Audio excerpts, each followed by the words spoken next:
Channel वक्त की आवाज़ को सब्सक्राइब करें और बेल आइकॉन दबाएं।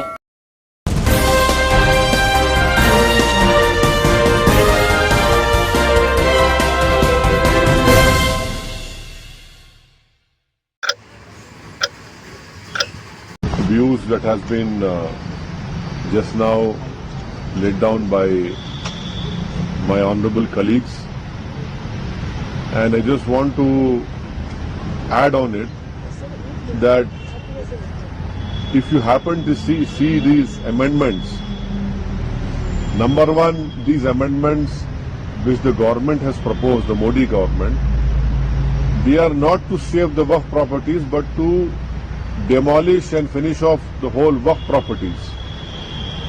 These amendments are not being brought to strengthen the Waqf board or to remove the encroachments on Waqf properties, but to reward encroachers.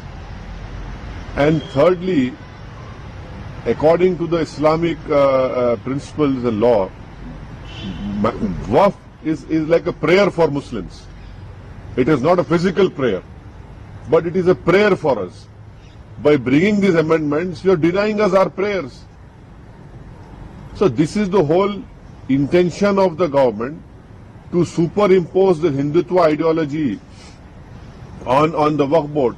So we condemn this, and the behavior of the chairman today, he has not even allowed members who have to move their amendments. If you see the parliamentary proceedings, the speaker always names a person, are you moving your amendment?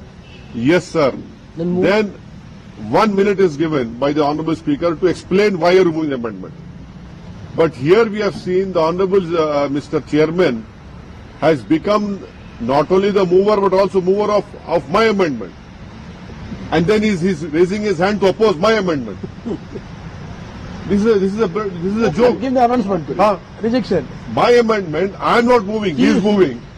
And then he's raising his hand to oppose my amendment. And then he say, okay, he's the mover and the opposer. He counted himself. So he's the mover, proposer, everything has become. So this exactly shows us what government is doing. And if you see the amendments that have been moved by the BJP and by the allies, they are obnoxious. They are not to save the Waqf properties, I say.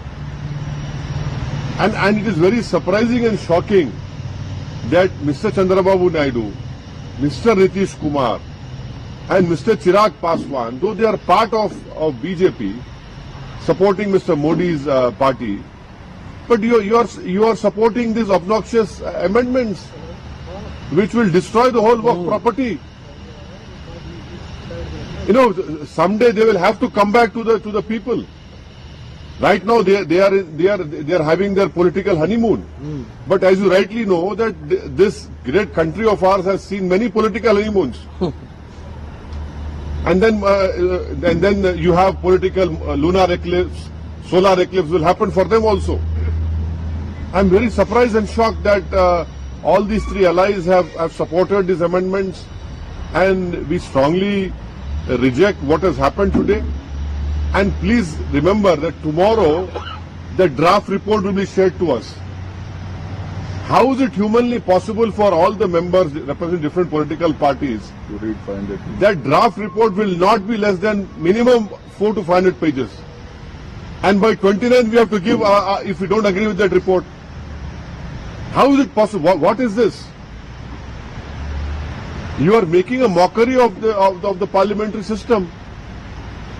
The reason standing committees or the joint working committee has formed is because in the parliament you do not get enough time to speak on every clauses, but that is why a committee is formed. And even in that committee, you are superimposing on us, you are pushing us to the wall.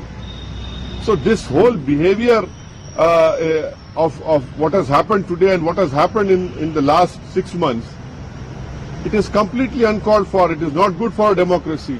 And as I have said earlier, this bill, if it becomes law, this will be an interference in the Muslim personal law of Muslims. This will be weakening our pluralism and diversity of our country. This will be a great attack on Article 26 of our Indian Constitution. So these are the important points, and throughout the country, as far as the Muslim community is concerned, everyone has rejected this proposed bill.